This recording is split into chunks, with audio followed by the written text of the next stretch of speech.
దివంగత వైఎస్ రాజశేఖర రెడ్డి గారాల పట్టి వైఎస్ షర్మిల కొడుకు రాజారెడ్డి పెళ్లిపీటలు ఎక్కబోతున్నాడు. ఇటీవల షర్మిలతో పాటు ఎయిర్పోర్ట్ నుంచి బయటకు వచ్చే క్రమంలో అందరి కంట్లో పడిన రాజారెడ్డి తాజాగా తన పెళ్లి ముచ్చట్లతో 2 తెలుగు రాష్ట్రాల్లో హాట్ టాపిక్ అయ్యాడు. తాను ప్రేమించిన అమ్మాయిని రాజారెడ్డి పెళ్లాడనున్నట్లు గత కొంతకాలంగా ప్రచారం సాగుతుంది. తాజాగా షర్మిల సైతం దీనిపై క్లారిటీ ఇచ్చారు.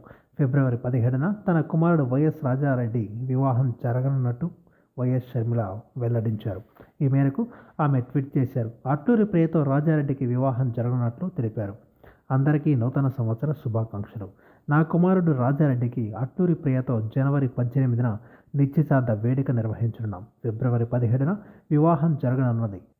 ఫిబ్రవరి 17న వివాహం జరగనున్న సంగతి మీతో పంచుకోవడం ఆనందంగా ఉంది. మంగళవారం మేము కుటుంబ సమేతంగా కాబోయే వధువరులతో కలిసి ఇడుపులపాయలోని వైఎస్ఆర్ గార్డెన్ సందర్శిస్తాం. తొలి ఆహ్వాన పత్రికను అక్కడ ఉంచి నాన్న ఆశీస్సులు తీసుకుంటాం అని షర్మిల పేర్కొన్నారు. ఇక ప్రస్తుతం అమెరికాలో ఉన్న రాజారెడ్డి తాను చదువుకునే సమయంలోనే ఆ అమ్మాయితో ప్రేమలో పడినట్టుగా చెబుతున్నారు.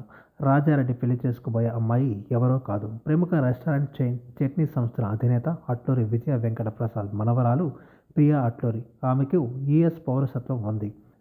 ఆమెకు యుఎస్ పౌరసత్వం ఉంది. వీరిద్దరూ గడిచిన 4 ఏళ్లుగా ప్రేమించుకుంటున్నట్టుగా చెబుతున్నారు. షర్మిల రెడ్డి సామాజిక వర్గానికి చెందిన వారు కాగా పెళ్లి కుమార్తె కమ్మ సామాజిక వర్గానికి చెందిన అమ్మాయి. ఇక రాజారెడ్డి ప్రేమకు షర్మిల అనిల్ కుమార్ దంపతులు ఓకే చెప్పడంతో వీరు పెళ్లిపీటలు ఎక్కుతున్నారు. వీరిద్దరూ తొలిసారి ఓ చర్చిలో కలిసినట్టుగా వారి సన్నిహితులు తెలియజేస్తున్నారు. నిజానికి షర్మిల కూడా కులాంతర వివాహం చేసుకున్నారు. షర్మిల భర్త అనిల్ బ్రాహ్మణ సామాజిక వర్గానికి చెందినవారు. అయితే క్రైస్తవంలోకి మారడం మత ప్రచారకుగా వ్యవహరిస్తుండడం జరిగింది.